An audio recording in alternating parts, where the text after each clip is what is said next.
সন্ধ্যা হতে না হতেই আমরা বেরিয়ে পড়লাম কালী ঠাকুর দেখার উদ্দেশ্যে। জানি ভিডিওটা ছাড়তে দেরি হয়ে গেল, কিন্তু সেই পুজোর রেশ এখনো কাটেনি। আর এটা হলো আমাদের মণ্ডপ। কি সুন্দর সাজিয়েছে তাই না? প্রাচীর আবার বোমেরাও যে খুবই ভয়, তাই ওর কান থেকে হাত সরানোর ক্ষমতা এই পুজোতে কারোর হয়নি। এরপর আমরা চলে গেলাম পাশের পাড়ায় ঠাকুর দেখতে। দুর্গাপুজোর মতো কালী পুজোতে সেরকম কোথাও যাওয়া হয় না। এই সময়টা বাড়িতে প্রদীপ জ্বালানো, মোমবাতি জ্বালানো আর লাইটিং টাঙানোতেই সময় কেটে যায়।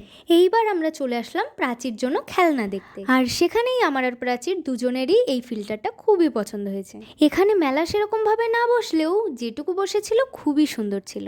মেলা আর কত দেখবো, এইবার আমরা চলে গেলাম খাবারের দিকে। প্রথমে নিয়ে নিলাম ফুচকা, যেটা ছিল প্রচন্ড ঝাল, আর তারপর গরম গরম ঘুগনি। গরম ঝাল এসব খাওয়ার পর মিষ্টি মিষ্টি কিছু না খেলে হয়, তাই এবার নিয়ে নিলাম সবার পছন্দের কটন ক্যান্ডি। তারপর আমরা চলে আসলাম সুন্দর সুন্দর কানের দেখতে।